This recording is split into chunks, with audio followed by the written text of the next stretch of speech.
Welcome to the Amsterdam Comedy Podcast. I'm Jonathan. Hey, I'm Greg, and this week we meet Rich Hall. We call him the veteran, and also we meet the Canadian comedian Paul Myrehaug. Two North American comedians who both made the jump to the UK, and at least one of them has played in Iraq and Afghanistan. Rich Hall has been around for ever. He worked on ABC's answer to SNL in the early 80s, Fridays, and then he actually worked on SNL. And then HBO's Not Necessarily the News, and now he's a big name in the UK. What do you remember him for, though, Jonathan? Well, actually, I remember seeing him first on Fridays, which I loved and was too young to watch, but I watched it anyway. Mm-hmm. And I don't remember the SNL stint at all, but for sure... absolutely for sure, he's most famous for being the creator of Snigglets. In fact, I still use the word Snigglets. Snigglets? Why, what's that? So glad you asked that, Greg. So spontaneous. Anyway, Snigglets are the words for everyday things that don't have a word but really need a word, such as... You know how in the United States, they have mailboxes that Europeans think are garbage, and they keep throwing their garbage into the big mailboxes, their garbage bag. Anyway, the way it works, right, is you put the letter in, you open it up, and it goes on a little shelf, but you don't actually see it go down. So you close it, open it up again, and have a look. Okay. And the sniglet for that is, and I've never forgotten it since I heard it, postal deja vu. Yeah. So here's a little audio of Rich explaining Snigglets from Not Necessarily the News back in the 80s. Sorry for the sound quality. Spiros are the star-shaped marks on the ends of hot dogs. Now, squimets are those disgusting threads that you always find hanging from bananas whenever you try to peel them. This is a mott spur, the pesky fourth wheel on that shopping cart. Never seems to get along with the other three. The act of taking food from one section of the store and replacing it in another section is known as perpetation. And it's a seasoned perpetrator who can camouflage these foods effectively. Back in the 80s, I had a Snigglets page-a-day calendar. And do you have a favorite Sniglet? Blossor. Which is the what? Before there was Hat Head, Rich Hall coined the term Blossor. Because your head looks like a blossom? When you wear a hat and you take off your hat and your hair keeps the shape of the inside of the hat. It is a blosser. Yeah. All right. And how do you remember him best career-wise? From the UK. I mean, let's just read out some names of previous winners of the Edinburgh Comedy Award. Emma Thompson, Stephen Fry, Hugh Laurie, Dylan Moran, Daniel Kitson, and, in there is Rich Hall. He might be the first American to win the award. I'm not sure, but Rich Hall won for Otis Lee Crenshaw back in 2000. Otis Lee Crenshaw, his alter ego and uncle. So, not his real uncle? No. We pounced upon Rich backstage at Amsterdam's Boom Chicago Theater, and Rich was kind enough to submit to an interview in his dressing room right after a very successful hour of stand-up.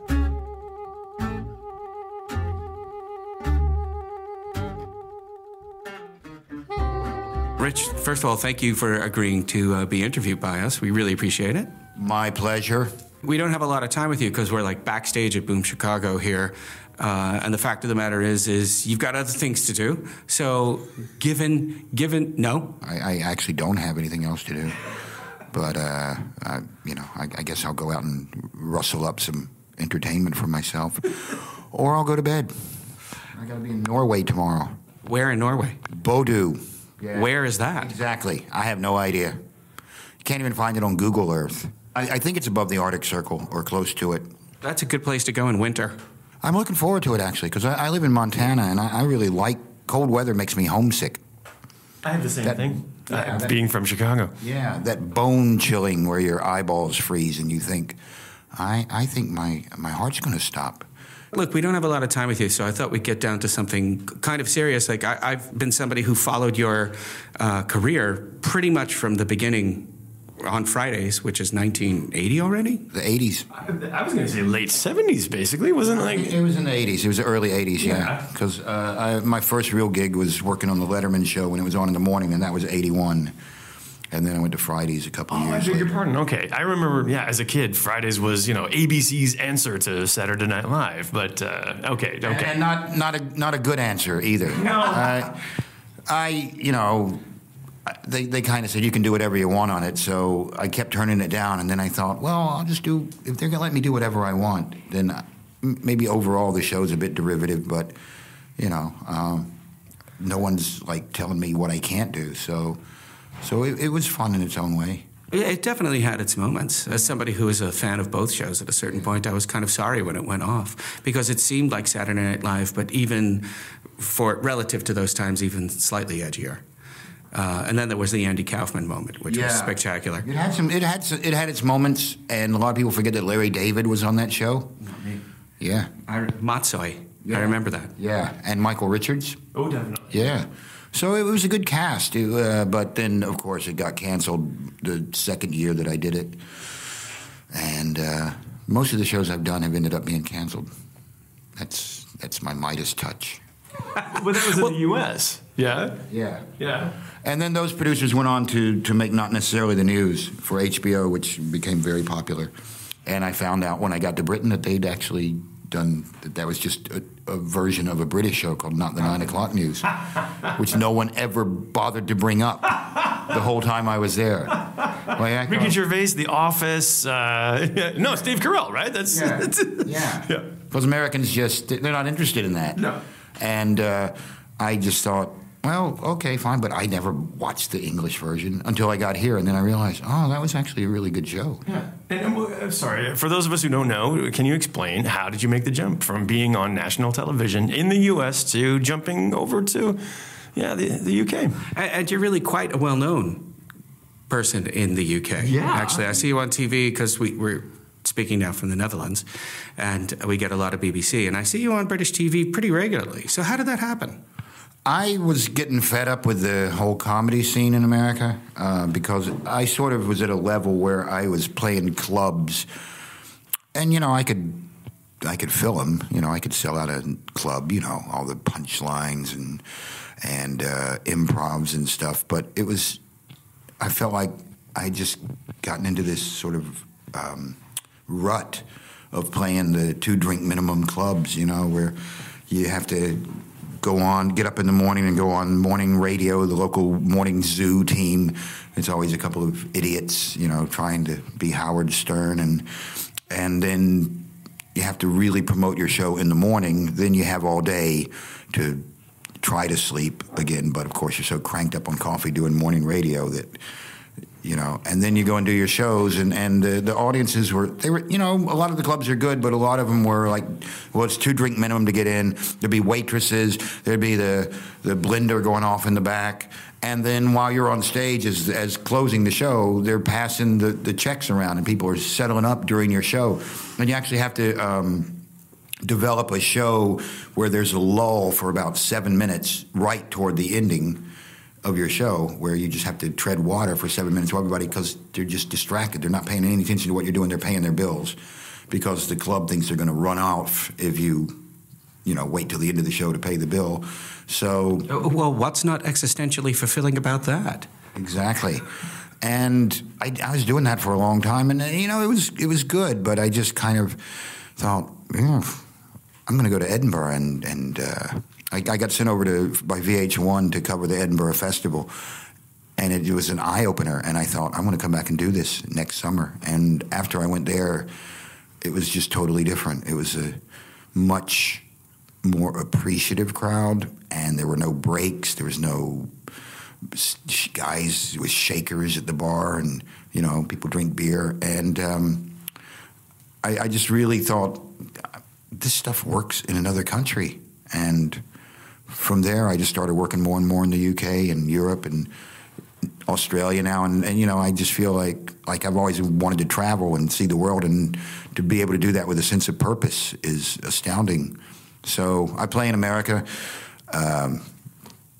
I do clubs in America still. I played Las Vegas a few weeks ago, and it's all...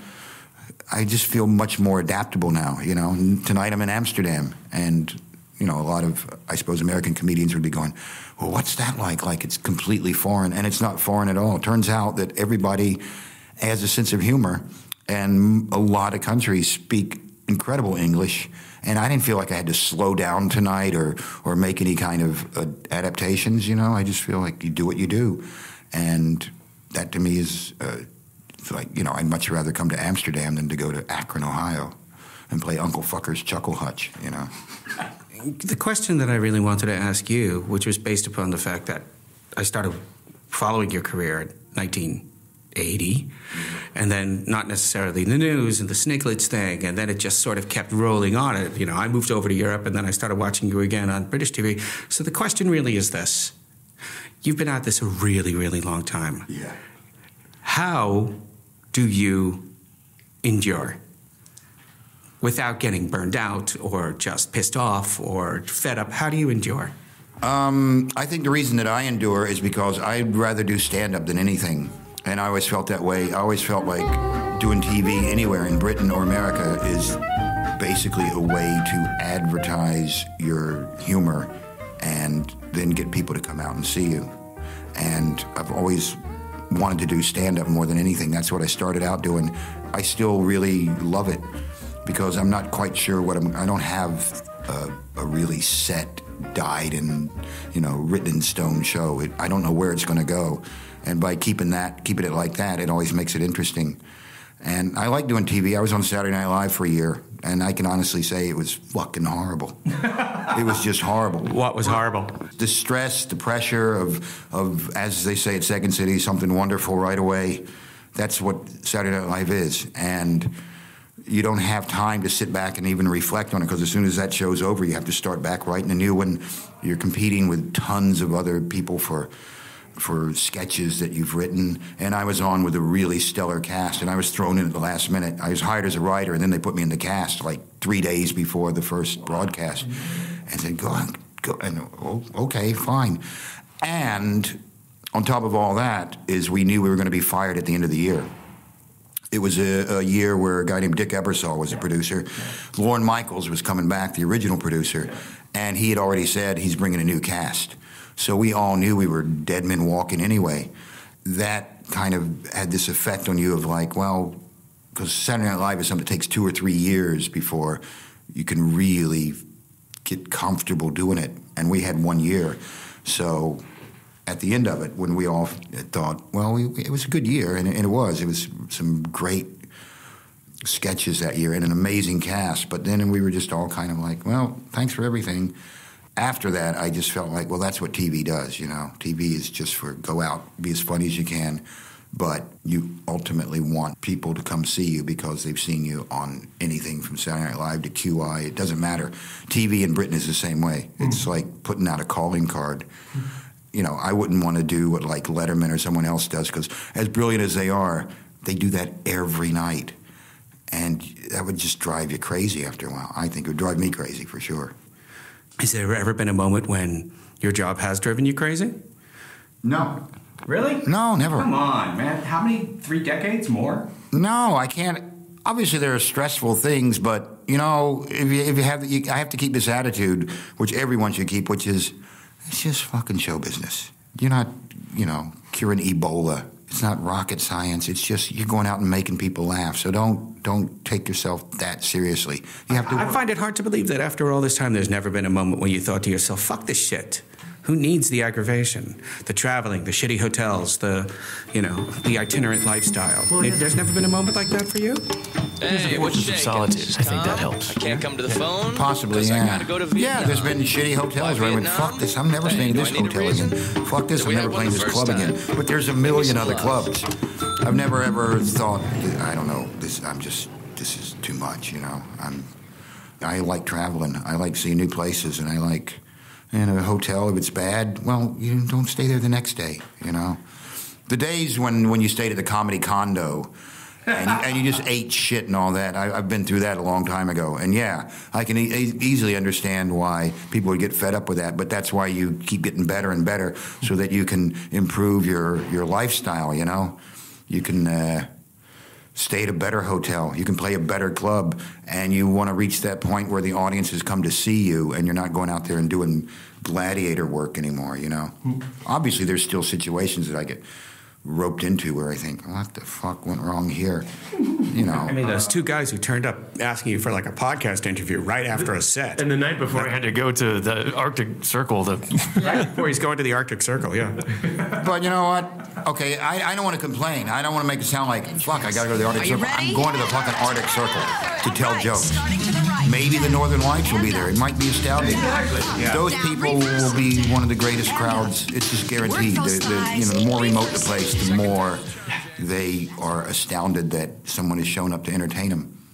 Okay, so since you refused to share your lowest moment with me. Oh, I'll tell you, my lowest moment was on Saturday Night Live when I spent the whole week writing with Ringo Starr. He was the guest host. Yeah. And I wrote 3 sketches, and then he loved them. He wanted to do them. We worked on them. You know, he was there all week. The hosts were there all week.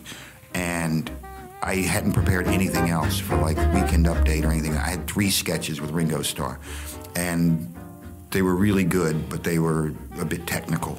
And they all fucked up during the dress rehearsal. They all fucked up. So the producer just cut them all. Yeah. And, you know, Ringo still has to go on and do whatever he's given. And I was. Well, I'll give you a minute to get used to looking at me. I was in the, you know, waving credits. And I just I'm thought, Tom Rhodes. There was one time I called all my relatives and said, they hired me because I wrote a novel that won a couple of awards. Ringo Starr is hosting. I'm on the show with the Beatles. Only sold 84 And it all got copies. cut during dress rehearsal. And 48 so there was of those were the people who you thought know, they you're were just buying the watching your Howard whole Stern week book. of effort just go down the drain because they all 3 got cut during the dress rehearsal. And when that was over, that's got to be the lowest point. But you know what? Then on Monday, I had to go back and, we got a new host. All right, here we go. And you start over again, you know. So it was only bad for a day. But it was bad. It was bad walking around on Sunday going, what the fuck? Never put all your eggs in the Ringo Starr basket, ever. Then I went to Pori, Finland to cover a jazz festival. And Ringo's all-star band was playing. Hey. And so I had to interview all these people for VH1. And there's Ringo. And as soon as he saw me, he just he came up and just hugged me and patted me on the back and hugged me and said, yeah, I remember that night. That was rough, wasn't it? And I went, fuck, that was rough. I got cut out of the show. He went, sorry. But he remembered. He remembered because he knew how fucking devastated I was. That's probably the biggest public disappointment. There must be people going, where the fuck was Rich Hall on Saturday Night Live last night? Has he been fired? What, you know? Nowadays, God knows what would happen with Twitter and everything. There'd be some whole huge conspiracy. Rich Hall's been fired. Or whatever. But at the time, it was just a real personal, you know, it's like, fuck. They were really good sketches, too. But, Moment of triumph, then? This show, my last show. Yeah, this one that I just did. Like, I don't know how to top that. Winning the Perrier, the Edinburgh Comedy Award for Otis Lee Crenshaw, I would have thought that'd be up there. That was nice. That was nice. But my very first year in writing on Letterman, I won an Emmy, which should have been, I mean, you know, yes, I own an Emmy. I have 2 Emmys. I won one. I got another one later for writing on his nighttime show. But that first one, I won for his morning show. Yeah. But... Again, with my grandma. I used to watch it too. Yeah. Again, they mailed it to me. I wasn't invited to the ceremony. They mailed me my Emmy. And I was out in Los Angeles. The show had been canceled, and I was out in Los Angeles. And then I got this thing, you have a package. So I went down and collected the package, and it was my Emmy. And but it was at the post office. Like, there was no red carpet. There was people waiting in line to buy stamps. There was me with my Emmy. So I opened it up, and I gave a little acceptance speech to the people buying stamps. And how did that go? And 2 other people opened up their Emmys and gave their acceptance speeches at this post office. So. Wow. Thank you. Just want to say thank you. Yeah, I don't want to abuse this. That's all right. Thank you. Thank you, Rich. I really appreciate it. And you were very funny.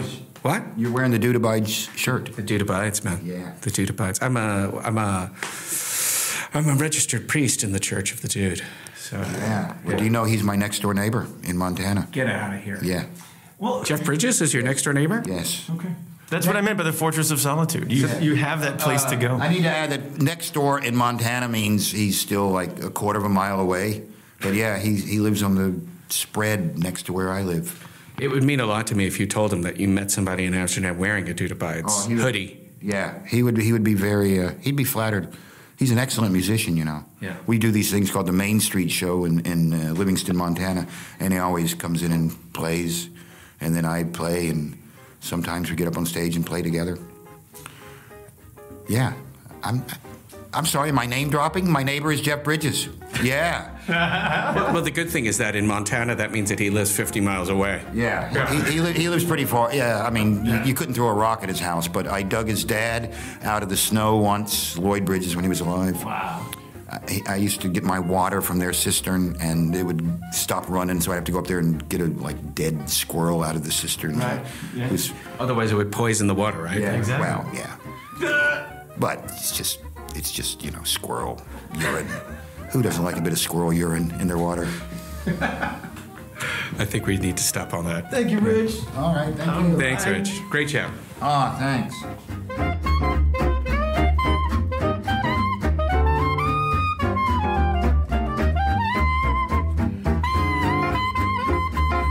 I know I like a little bit of squirrel urine in my water. Or squirrel decay, more like. Many thanks to the guys at Boom Chicago, which is, by the way, a great improv theater in the heart of Amsterdam. They let us just go right back there and accost Rich Hall backstage. Up next, Canadian comedian Paul Myrehaug, who, like Rich Hall, made the jump from North America to the UK, and he's now part of a new generation of UK-based Canadians roaming from country to country and living off laughs. Also, he screamed vagina over and over in front of the Canadian Governor General, just like over and over and over, and we hacked that on tape. Paul Myrehaug in just a minute here on the Amsterdam Comedy Podcast. Vagina!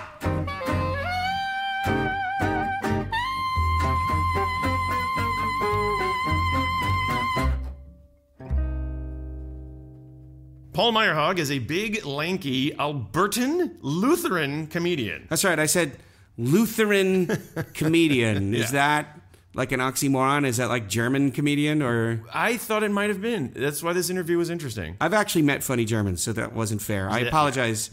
Anyway, Paul Myrehaug has been at it for a while, and he has performed all over North America and Europe. But if he had to point to his greatest moment, that would be performing for Canadian and American armed forces in Iraq and Afghanistan. Bizarrely, this is something he really wanted to do. I chased it down. I mean, I really wanted to go all my, I remember 16 years old wanting to go do that sort of Bob Hope thing, and Why? Maybe the movie Apocalypse Now, maybe. Oh my God! Maybe where I was like, I didn't know that you could go entertain these boys in war zones. I thought I thought it was really cool, you know. That's really wild. That's very unusual. Yeah, that's weird. Yeah. So you weren't at all nervous, or? Yeah, for sure, and I think that's why I crave it, is because I'm always nervous when I go into those places. So that's the adrenaline thing. I guess. Well, how does that work? I mean, do you drive out to the airbase, and then they pick you up in a C-130? I mean, how does that work? Yeah, you'd fly out of Dulles, Washington, and it's direct United flight to Kuwait City. Okay. And once you arrive there, there's a couple of military guys waiting for you, usually plain clothes, and pick you up and take you to the first base, and then you get all your paperwork, and you get a little bit of decompression time before they take you into the hot zone. So you get a little decompression zone, and then what? They walk you out to a tarmac, and what's there, But yeah, that's basically it. I mean, Ali Osalim's a giant military base, so.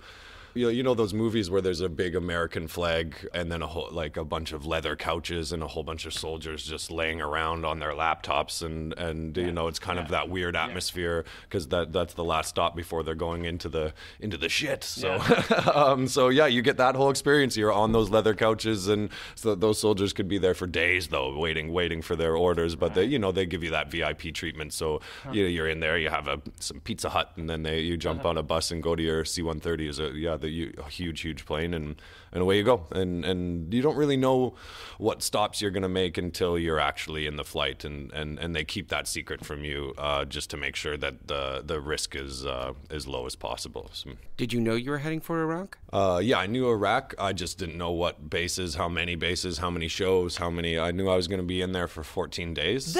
Sorry, you didn't know how many shows you would be doing. I mean, you like adrenaline and going into a whatever, hot zone, that's one thing. But just as a standard performer contract, that's a weird gig. Yeah. Not knowing how many gigs you're actually going to be doing per day or per week, or like, because you gotta. That's what's upsetting you. Yeah. Not the fucking surface to air missile that might take down your C-130 on your way to the gig. You might crash at any point. I mean, life is life, but I mean, I got it. Yeah, I'm not worried about that. But like, what if you put me on 2 gigs in the same day? Like, I gotta budget my energy. My voice got to rest. And that's the weirdest part of it to me. It's like oh man, the plane's going down. They gotta email the contract to my wife, so everything's all clear. I know I'm getting paid for 5 regardless of where this thing comes down. That's right. You're goddamn right.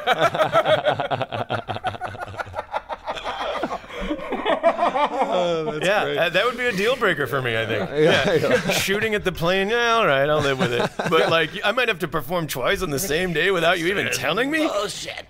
No, but seriously, weren't you concerned at any point? As I'm coming here to do comedy, but I am in an area where people will try to shoot down this plane. Oh yeah, for sure, and and it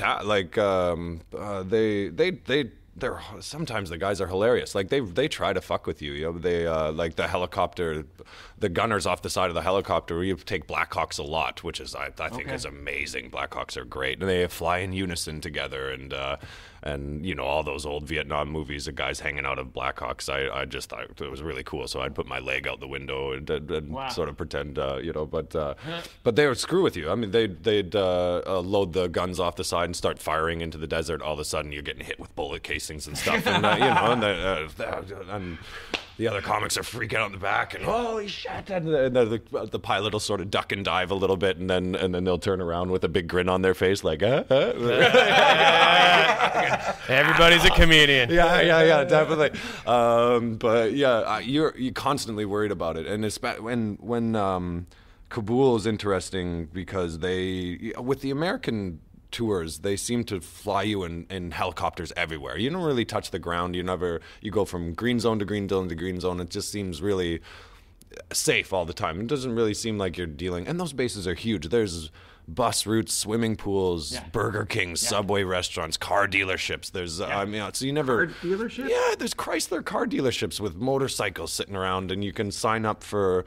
You can start making payments on your truck right now. And you've never read Catch-22? Milo Binder? I mean, war is a business, right? Huge, yeah. And I mean, the contracts that the government... the U.S. government even, how much money did Halliburton make on the Iraq War? I mean, it's big business, these green zone bases, right? Yeah. They sell everything. And these kids, there's huge, like the PX exchanges, they're like Walmarts. And you can buy barbecues, big screen TVs, all the latest video games. So these kids will come in, maybe they got 2 months at this base. They'll buy a big screen TV and an Xbox, play it for 2 months, and then just leave it in their room and walk away. And then go to the next one, buy another flat screen and stuff. Like, it's not at all what I thought. It's wild.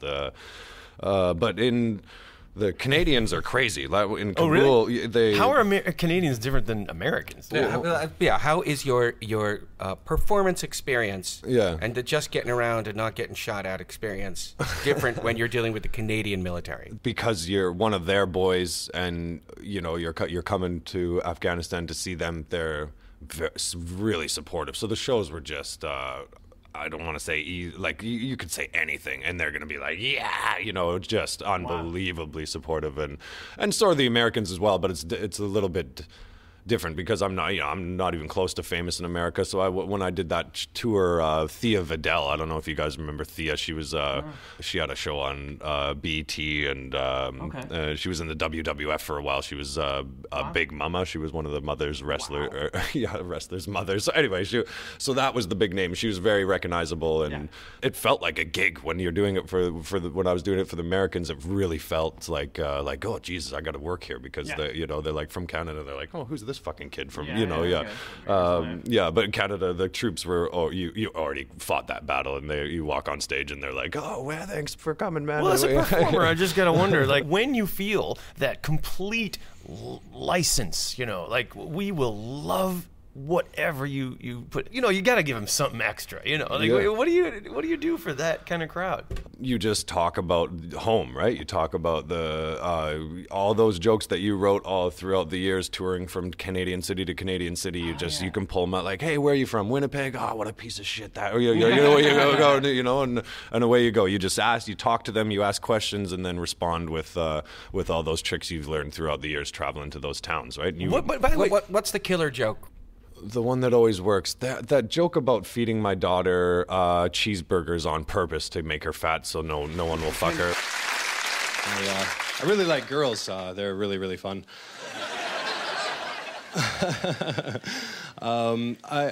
Sex with them is good times. But the problem is with sex is sometimes you have a kid, and that's bullshit. I never ever want to have a kid, and I especially don't want to have a daughter. I have an older sister that I'm pretty protective about. I couldn't imagine what I'd be like with a daughter. I would never want her to have sex ever, ever, ever, ever, ever, ever, ever, ever. My daughter's not getting nailed, ever. If I ever have a daughter, my game plan is to feed her nothing but Happy Meals from day one. You know what I mean? You just pork her right out. Hey, everybody, hey? Who wants another cheeseburger?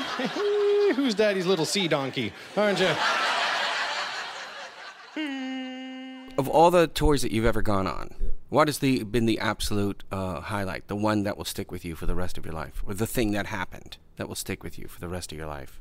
Right now, the Governor General one will stick with me. This is the Queen's representative in Canada. Yeah, that's right. You hung out with him, and he's the guy that impressed your mom. Yeah, that's the one. Yeah. But yeah, that one will always stick through. And this is the big moment that I'll always remember is I didn't know if I should clean it up for him or for the Minister of Defense and all that, you know. So I just didn't know. General in charge of the base. Yeah. Like, and the head general of Canada, you know, I guess it would be whatever our Joint Chiefs, Commander of the Armed Forces. Yes, sure. yeah, General Nintinchik. And you've got some fairly spicy material. Yes. Fairly spicy. Fairly spicy. Yeah. So what'd you do?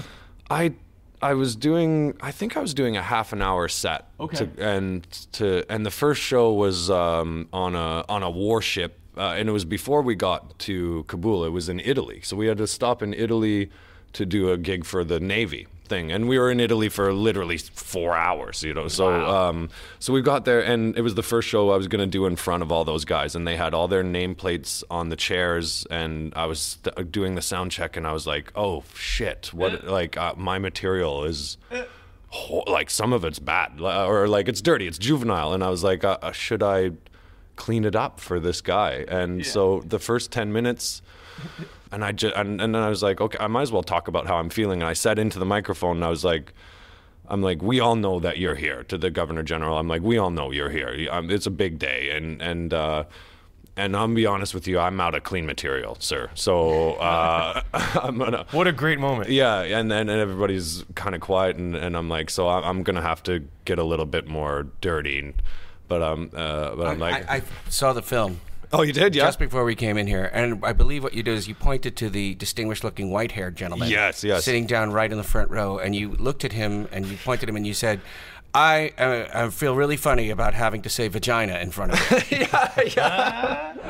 I'm in a little bit of a moral conundrum because I heard that there's some brass in the room, right? Look at these guys. It's nerve-wracking swearing and saying vagina in front of you, sir. It's very nerve-wracking. Vagina! Pound it out, Your Excellency. Pound it out. Come on, give me a pound, dog.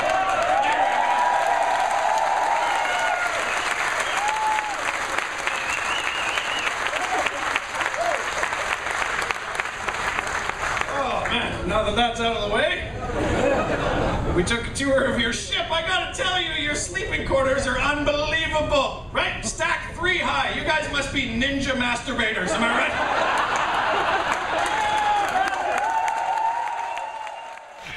The room exploded. I mean, it was just Unbelievable. And I made him, I don't think it's on the tape, but I made him like knuckle pound, like fist pump. Yeah. And I made him stand up and fist bump, and I'm like, we've all seen our fair share of pussy, hey, and I got, you know, and it was a big risk, and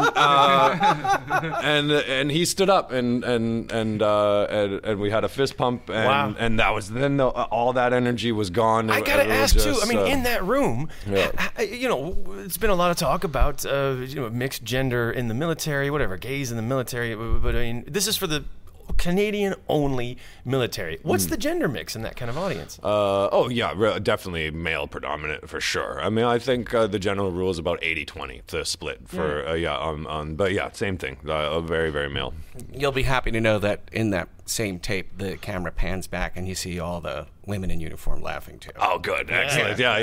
That's excellent. Yeah, that's perfect. Yeah, that's a high point. Can we talk about low point as well? I mean, especially in the UK, or I don't know, like just in the past year and a half that you're trying to make the jump. Or just worst gig. You know, we've all died on stage. I can tell you those stories when you guys are just not getting it, but or I'm just not bringing it. But the weirdest gigs, you know, like on a military vessel, that's weird. But I mean, has there ever been a setup that's just like a real game-changing moment for you? In Iraq, there was one.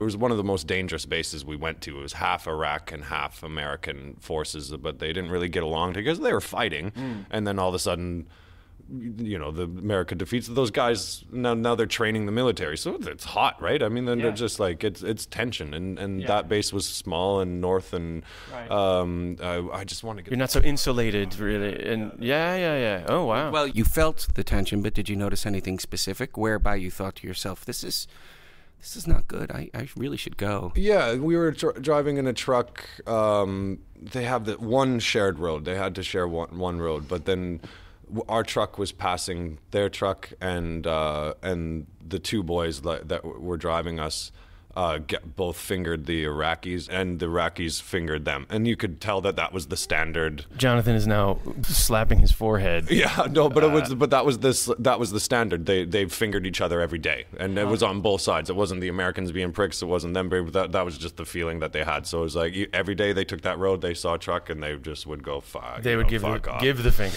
Yeah. So that was a weird base. I just want to get the hell out of there, you know.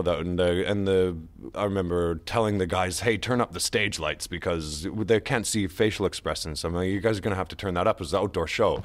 And then the guy said, he's like, "Yeah, we could do that for you, but last time we had the lights up, it attracted mortars, like rockets, so it's like your call." And I'm like, just... It's fine, leave him down, buddy. Wow. But what does that do to your set? I mean, you just, hit the punchlines and get off? I mean, or do you, That one was that was a rough set anyway. I just wasn't getting along with that. And I was in a bad mood. I was cranky because we'd been traveling way up north. We were traveling, and I remember we finished the show at Spiker, and I was like, "Oh, thank God, I'm tired. I'm going to have to go to bed." And then we got our orders, and it was finish the gig and be in a helicopter in like an hour and a half. No sleep tonight. We're going to go straight up here. And it's a long travel day. So it was just when we got there, I was just like, just like wasn't in the game, So, And then I didn't, that was a changing moment for me because I did poorly that day, and the reason is because I was tired and I didn't give it everything. And then after the show, I was sitting in my room by myself, and I was like, "You're an asshole. You're tired, so you don't perform as hard as you can for these guys way up and that are And that was a changing moment for me because I was like, no matter what, how you feel or whatever, you sell your fucking jokes and sell them as hard as possible. It's not a hard job. You just muster it up and go and do it, because I gave those guys a shitty show and came all the way to Iraq to not give it 100%. That's bullshit. So that was a changer for me. And they're putting their lives on the line, and you're in a Yeah, and it took that You'll be in a scenario. helicopter that night going somewhere else. Yeah, for sure. Yeah, and getting money for it, right? So it's no good. And it took being in a military zone to learn that lesson. And now I try to have that the same for all the comedy clubs that I perform at. Is no matter what's going on, you don't complain. You sell it, and you sell it hard. It's a long way to go. It's not the best of conditions, and you're asked to perform and be funny in situations that are deeply unfunny. And people who are putting their lives on the line, and not everybody will make it home. What makes that kind of show for you worth it? How do you know it's worth it? It's worth it because that first commercial flight I get to keep the points for. So that's a lot of miles. So that's what makes it worth it. I would get in those fucking airport lounges. That's